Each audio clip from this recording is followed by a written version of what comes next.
High School Musical is good? What? Off the hook, but the phone never rang. Beast on the beats, no claws, no fangs.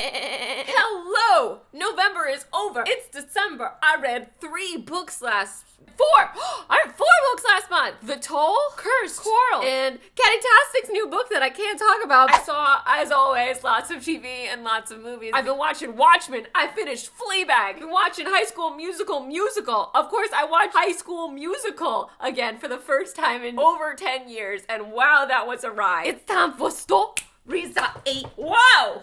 This month. Bring your crew, invite the whole gang. I'll make you. The first book I had to share with you was our BOOKSPLOSION November book of the month, and that is Cursed by Thomas Wheeler, illustrated by Frank Miller. This month we were working with Simon & Schuster. So if you haven't heard, Cursed is going to be a Netflix series starring Katherine Langford from 13 Reasons Why. She was recently in Knives Out. She's just popping up in a lot of stuff. She's an amazing actress. I'm super excited for this to come to Netflix. It takes place in a world that felt like D&D to me since I've been playing D&D all year. Our lead character, who will be played by Katherine Langford, is Nimue, and in this world there are different types of fae, druids, monks, there are red paladins, there is Merlin. It's a King Arthur Knights of the Round Table retelling, and stripped down, the basic plot here is there's this sword of power called the Devil's Tooth. Whoever's in possession of it is foretold by a prophecy to be the one true king. Nimue, our lead, comes into possession of this sword in a dire moment, and she's told to deliver it to Merlin. She doesn't even know Merlin is real, he's a myth. She goes on this journey to deliver it to him. There's a lot of different characters happening. It feels like I could see it. The writing is very intelligent and cinematic. At times it was overwhelming because there's a lot of stuff going on in this world, and I could see how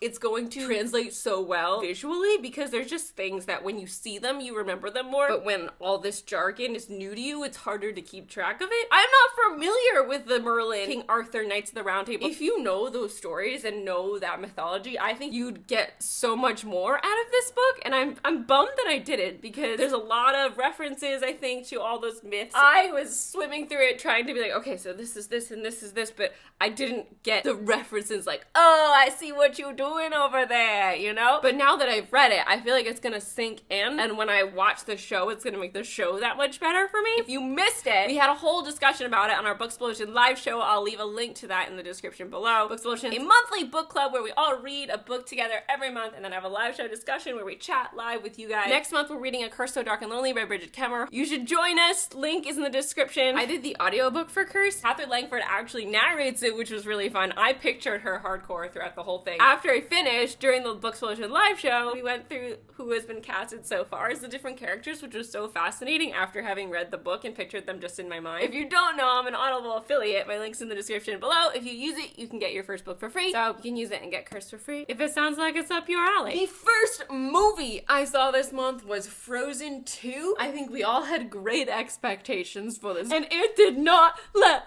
me down. Oh my god. I cried 1,000 times watching Frozen 2. I loved it more than the first Frozen. I think there was way more to the plot. The characters went on deeper emotional journeys. I love all the music so much. I couldn't stop singing Into the Unknown and Show Yourself and Some Things Never Change. I love the extended soundtrack. There's like 3 deleted tracks. I love Kristoff in this movie. I love everyone in this movie. Olaf in this movie was hilarious. I laughed so much. I was laughing and crying. The second Some Things Never Change started, I started crying, because it really strikes that chord about aging and how it's such a ride. Everything evolves and changes. I love watching Olaf deal with this self-realization. I love his song about understanding things when he's older. His song from the first movie was so stupid and unfunny to me. It was my least favorite part in summer. Second film, everything he says is gold. A+, Frozen 2. I thought that everyone felt this way until I went home to New Jersey and I had brunch with my high school friends, and they were like, the songs in this one are not like the first one. what are you even saying? No! I can't fathom how you came to that conclusion. The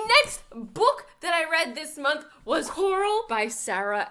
This month I was working with HarperCollins. This book was so wonderful. It's so charming. I did the audiobook for this one and it was so great. It starts a little slow and then it builds and builds. So this is a Little Mermaid retelling. It's the first Little Mermaid retelling I've ever read. It deals a lot with mental health. It's told from 3 different points of view. The first is from Coral, who was a mermaid in mermaid land under the sea. This is very grounded. I'm gonna talk about this Little Mermaid section and it sounds ungrounded, but Sarah Ella does such an amazing job of grounding these characters and grounding this mermaid world and connecting it with the real world. Coral is a little mermaid. She's 16, and mermaids' jobs are to basically be sirens and drown men at sea. It's not a big plot point, but that's just, that's the way it works. And emotions are considered a disease. And her oldest sister suffers from depression. It's not looked upon sympathetically. It's looked upon like she has the disease. It's contagious. We have to stay away from her. She's gonna be taken by red tide and die. But there's two other characters, one named Brooke, who is in a treatment center right now for her anxiety, depression. And there's another named Merrick, whose sister is dealing with mental illness. He's in a toxic family situation. And it's so fascinating the way the point of views and the stories are intersecting and connecting. It was done so well. Just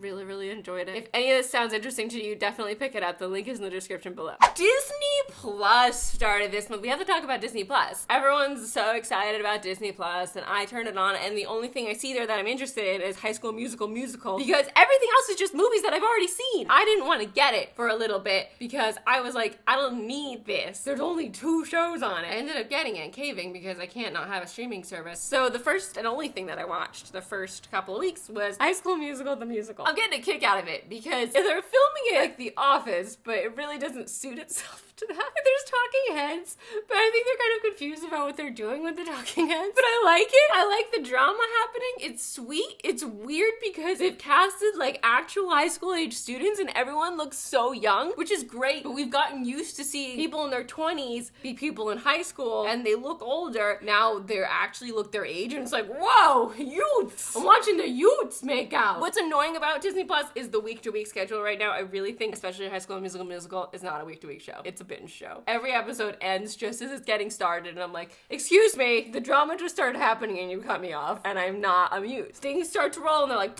sorry, you have to wait a whole nother week for another 25 minutes. So I guess I'm gonna give it a B+, A-. I'd give it an A- if it was all out for me to binge. I'd give it a B+ for how it's being released to me right now. So what I realized from watching High School Musical, the musical, is I don't remember anything that happens in High School Musical. After the latest episode of High School Musical, I just turned on High School Musical on Disney Plus because it was at my fingertips, right? And the opening scene started and I remembered absolutely zilch. So I started watching it. I was laughing and smiling and having just the best time, and I ended up watching the entire movie. This movie came out in January 2006, when I was 15. And I never think of myself as a pretentious film student. I was like the least pretentious film student. I said Titanic was my favorite film, and everyone made fun of me. They didn't make fun of me, they judged me. You could see the judgment when I said that in icebreakers all throughout my freshman year at film school. But in high school, I was the pretentious film student for regular people.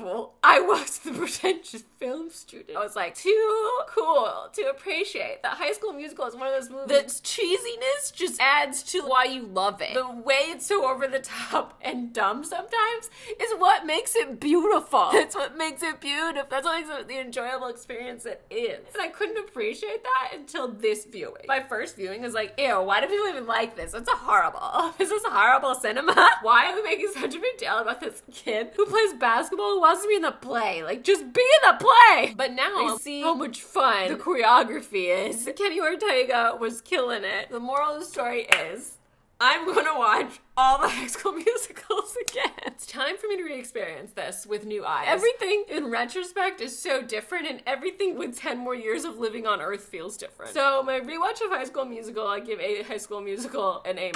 I'm sure I would have given it like a C- back in 2006. I watched season 2 of Fleabag basically in one sitting. It was perfect! It was a perfect season. Every episode was perfect. Oh my god, the opening episode of that season, it was just so brilliant. It was so funny. It was so well edited. The script, it's such a bummer that she's not going to make any more seasons, but I guess she got 1 million Emmys from this. She's just been nominated for Golden Globes, and it's hard to top something when you do something so well. I could see what she's saying. When she does something so well, she feels like she's not going to be able to top it, so she wants to go out on this high note. She doesn't want to ruin it. There's all this pressure. The show is perfect! Oh, the guy who plays Moriarty in Sherlock is in this season, and his character is so wonderful. I love it so much! I can't wait to rewatch it, like in a couple months when I'm ready for a rewatch. I don't feel like I'm wasting my life rewatching a show I love again right after it. A+, wow. I loved it. The whole time I was just like, oh my god, oh my god, oh my god. It was so brilliant. You don't even understand if you haven't watched it. You have to watch Fleabag. It's so good. Oh my gosh, it's on Amazon Prime. There's 2 seasons. There's only 12 episodes. They're only half an hour each. So good.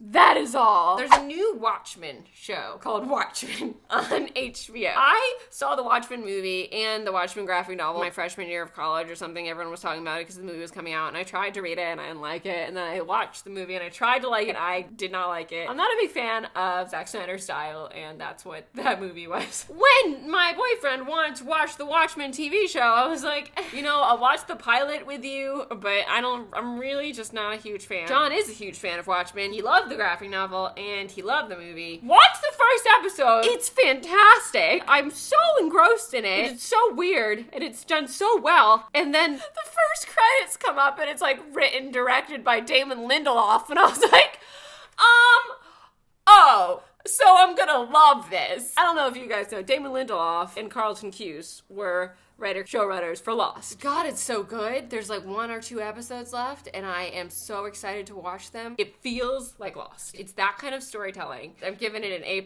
I can't wait to see how he wraps up the season. I watched a couple comedy specials this month. Seth Meyers' Lobby Baby. It wasn't like hackily enjoyed, but I laughed and I enjoyed myself, especially when he did this bit where he did a lot about his marriage and his wife, and then he turned around and he's like, it's only fair now that I do a little bit from my wife's point of view. I really loved that. It was really fun. And the whole story about how his wife delivered their most recent child in the lobby of their building is what the special centers around. I'm gonna give it an A-.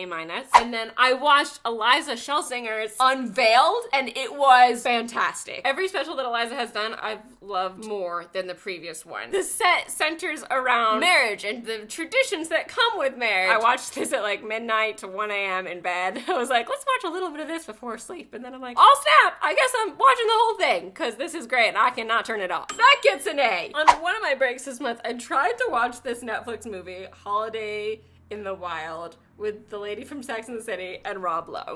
And it was so bad. I could not get through more than 15 minutes of it at a time. And I kept turning it on because it was at a time where like I didn't have time to search for other things to watch, and I just needed a break from whatever work I was doing, so I would just turn it on. And every time I turned it on, I was like, why did this movie get made the way it is right now? It is like the weirdest pacing, the most awkward dialogue. Why did they do this movie? And I can only assume it's because they got to go to Africa and play with elephants. I never finished it. I think I have like half an hour left on it because it was just so, it's so strange. The structure of it is so weird. There's like random montages and it's like, where's this montage coming from? Nothing has happened. I don't understand. Did anyone else watch this? The next movie I saw this month was Knives Out. Knives Out was brilliant. It turned the classic Clue format on its head a little bit, and you didn't know what to expect. I think I didn't love it as much as I wanted to. I've been looking forward to this so much. I was expecting it to be a little sillier, like a little campier, like the Clue movie from 1980, because I love that one so much, and I know that movie's ridiculous. I love that about it. This movie was quirky and fun, but it wasn't as silly. It was great though, so it's hard to like say that. I'm gonna give it an A- because I wanted it to be sillier. Just stupid, but I just wanted it to be funnier. It was funny in moments, but it wasn't as funny as I wanted it to be. Like, let us out, let us out, let us in, let us in. Except cleverer. And the last thing I watched this month was something that I didn't think I was going to be watching. Everyone is excited and obsessed with The Mandalorian, which is the other show on Disney+. From the beginning, I haven't been thrilled with the idea. Like, it just doesn't appeal to me because I'm not a big Star Wars person. I watched the first episode of The Mandalorian with John. After the pilot, I was like, no, this is not my cup of tea. There was little to no dialogue. There was like nobody in it except for The Mandalorian. My favorite character was Taika Waititi's robot toward the end. John watched the next 2 episodes by himself and he was like, I think you're gonna like it more now because the dynamics changed since the first episode. So I watched the second episode. I'm still not loving it, but I'm there for Baby Yoda. All I do is watch for Baby Yoda and giggle watching him be Baby Yoda in every scene. And if Baby Yoda isn't there, I'm just like, I mean, where's Baby Yoda? If he's not coming back, I'm not coming back. I don't know what to give the show. I think I'd give it a B. I guess we'll see. I'd love to hear what you're thinking about The Mandalorian so far. Everyone's obsessed with it. Taylor Swift referenced it. She was like, I have spoken in one of her Instagrams, and I was like, oh my god, Taylor's watching The Mandalorian too. This is the way. Those, ladies and gentlemen, are all the stories I ate this past month. I'd love to hear what you've been watching, how you're feeling about any of this, how you're feeling about Disney Plus in general. I'm not thrilled about it right now because I go there and I'm just like, there's nothing here for me right now. I'm on a break. I have 20 minutes. What can I watch? Nothing, because all you have are movies. My book is called Again But Better. It's a coming of age study abroad rom-com about a girl in college. She's 20. She is trying to do college again but better. And I think it'd make a great Christmas gift for anyone who's maybe coming up to college age or who is in college and might be having a hard time, or anyone who feels left behind in any respect. So links in the description. Thank you for your consideration. My name is Christine, and thank you so much for watching. I make videos every week, and I will see you next time. Goodbye!